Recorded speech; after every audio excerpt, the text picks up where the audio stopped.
कुंडा के चर्चित विधायक और जनसत्ता दल के अध्यक्ष कुंवर रघुराज प्रताप सिंह उर्फ राजा भैया एक बार फिर से विधानसभा का चुनाव लड़ रहे हैं। आज वो नामांकन करने जा रहे हैं। नामांकन से पहले वो अपने घर से निकलने की तैयारी में हैं। हम बात करते हैं राजा भैया जी से। इस बार किस तरीके का मुकाबला कुंडा में होने जा रहा है? आज हम सभी लोगों के लिए बड़ा महत्वपूर्ण दिन है। एक तो बसंत पंचमी है, उसकी शुभकामनाएं सबको। और आज पहली बार अपना दल जो बना है जनसत्ता दल, उससे नामांकन करने जा रहे हैं। और हमारे बगल में प्रदेश अध्यक्ष विनोद सरोज जी हैं, जो बाबागंज वाली सीट से 3 बार रह चुके हैं। चौथी बार जनता ने उनको जिताने का मन बना लिया है। तो आज का दिन महत्वपूर्ण भी है हमारे लिए और बहुत उत्साह भरा भी है। अभी तक आप जितने चुनाव लड़े हैं निर्दलीय प्रत्याशी के तौर पर लड़ते थे। पहली बार है कि पहली बार जो है वो आप अपनी पार्टी से लड़ने जा रहे हैं, तो क्या अलग है इस बार?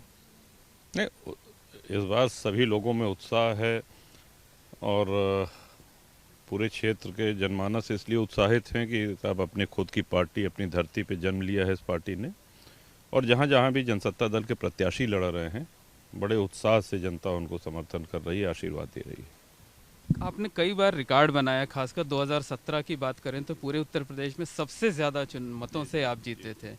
इस बार हालांकि विपक्ष ने घेरेबंदी की है, तकरीबन हर पार्टी ने आपके खिलाफ उम्मीदवार खड़ा किया है। इस बार फिर रिकॉर्ड टूटेगा और कुंडा की महान जनता अपनी परंपरा को कायम रखेगी। ये कुंडा की जनता का रिकॉर्ड, हमारा नहीं है। हर बार बढ़े हुए मतों से जिताने का अगर पूरे प्रदेश में कोई एक विधानसभा है जो रिकॉर्ड बनाती है तो सिर्फ और सिर्फ कुंडा विधानसभा है। तो इस बार फिर देखिएगा, हम लोगों की फिर से भेंट होगी। आप तो कवरेज के लिए घूम ही रहे हैं और हमारी ये बात भी याद रखिएगा, इस बार मार्जिन और बढ़ेगा।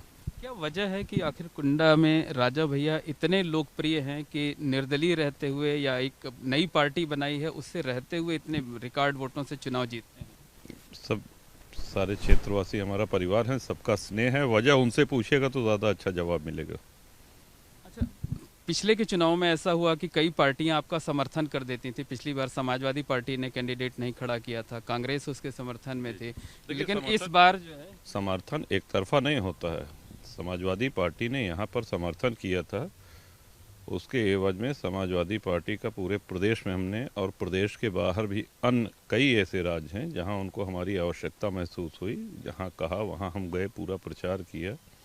नेताजी का बड़प्पन कि उन्होंने माना कि सरकार राजा भैया की वजह से बनी, पोटा के समय भी और उसके बाद भी। तो यहाँ की जनता, यहाँ के सम्मानित मतदाता, वो सब हम पे परिवार हैं। और जिस तरह का समर्थन आप अभी क्षेत्र में जाएंगे, लोगों से बात करेंगे, आपको खुद समझ में आ जाएगा। अच्छा, आपके करीबी कभी हुआ करते थे गुलशन यादव, वो इस बार आपके खिलाफ चुनाव मैदान में, समाजवादी पार्टी ने टिकट दिया। कोई फर्क नहीं। देखिए, पूरे क्षेत्र में सभी हमारे करीबी हैं और लोकतंत्र है, हर पार्टी से प्रत्याशी आएंगे, उसके लिए हम लोग तैयार हैं, कोई दिक्कत नहीं है। अच्छा, जो विपक्षी उम्मीदवार हैं वो आपके ऊपर धमकाने तक का आरोप लगा? अभी तक तो नहीं लगाया, लेकिन अब हो सकता है लगाने लगे, क्योंकि ये परंपरा रही है। कुंडा से जो भी अन्य प्रत्याशी आते हैं, यहाँ की सम्मानित जनता उनकी जमानत जब्त करती है। ये भी एक रिकॉर्ड कुंडा का है। एक भी बार ऐसा नहीं हुआ कि विपक्षी की जमानत बची हो। तो सहानुभूति अर्जित करने के लिए, झूठी अफवाह फैलाने के लिए, अतिरिक्त सुरक्षा लेने के लिए, ये रूटीन है यहाँ का। और यहाँ की जनता ऐसे बयानों से अभ्यस्त है, वो सुनती आ रही है पिछले 28-29 साल से। तो ऐसे बयान न दिए जाएं, ये ताज्जुब की बात है। दिए जा रहे हैं तो वो तो रूटीन है। अच्छा, कुंडा से थोड़ा सा अलग हट करके बात कर लेते हैं कि जो नई सरकार बनेगी 10 मार्च के बाद, उसमें राजा भैया की भूमिका क्या होगी? देखिए, किसी दल से जनसत्ता दल का प्रीपोल अलायंस तो है नहीं। अभी हमारा लक्ष्य है अधिक से अधिक विधायक हमारे जीत करके आएँ। बहुत सी सीटें ऐसी हैं जहाँ और से विधायक जो है हमारे जीत करके आएंगे। उसके बाद हम लोग बैठेंगे, मीटिंग करेंगे, क्षेत्र के सम्मानित कार्यकर्ताओं की, मतदाताओं की राय लेंगे। जो हमारे लोग कहेंगे वही किया जाएगा, लेकिन अभी ये कहने के लिए बहुत जल्दी है। जनसत्ता दल कितनी सीटों पर चुनाव लड़? अभी तक 19 हैं और कह रहे थे जल्दी ही और सूची जारी हो रही। कह रहे थे कि 100 सीटों पर चुनाव लड़ेंगे हम लोग। हाँ, लेकिन असल में कोविड के कारण क्या हुआ कि जैसे हेलीकॉप्टर की रैलियाँ नहीं हो रही हैं और हम जहाँ पहुँच पा रहे हैं वहाँ पहुँचने का प्रयास भी कर रहे हैं। बाय रोड ही यात्रा हो रही है।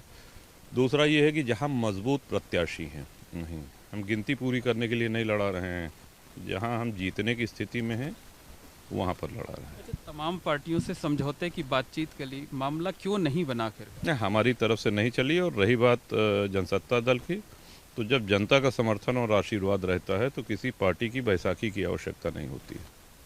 जब नई सरकार बनेगी फिर से वही सवाल कि राजा भैया की भूमिका क्या होगी? वो हमने बताया ना, आपको बताया कि कोई देखिए कमिटमेंट तब होता है जब किसी से प्री पोल अलायंस हो, वो तो है नहीं। तो देखा जाएगा, सभी जो हमको बनाने वाले लोग हैं वो आपके पीछे खड़े हुए हैं, और सभी विधायक जो जीत के आएंगे उनसे बात होगी। ये कहा जाए कि इसके उत्तर के लिए इंतजार करिए। पोस्ट पोल जो है वो संभावनाएं खुली रहेंगी, कहीं भी आप देखा जाएगा। और क्या, क्षेत्र की विकास प्राथमिकता है, कार्यकर्ताओं का सम्मान प्राथमिकता है। अब आज्ञा दीजिए, इसलिए कि हमको भी बड़ा विलंब। आपको बहुत बहुत धन्यवाद। धन्यवाद। तो ये हैं कुंडा के विधायक कुंवर रघुराज प्रताप सिंह राजा भैया, जिन्होंने एबीपी गंगा से एक्सक्लूसिव बात की नामांकन से पहले, और इन्होंने साफ तौर पर कहा कि चुनाव से पहले उनकी पार्टी का किसी भी दल से गठबंधन नहीं है, कोई समझौता नहीं है, लेकिन चुनाव के बाद गठबंधन की सभी संभावनाएं खुली हैं, सभी विकल्प खुले हैं। चुनाव के बाद जो विधायक जीत कर आएंगे उनके साथ बैठक कर आगे की रणनीति पर विचार किया जाएगा। कैमरामैन रोहित श्रीवास्तव के साथ मोहम्मद मोइन, एबीपी गंगा, कुंडा, प्रतापगढ़।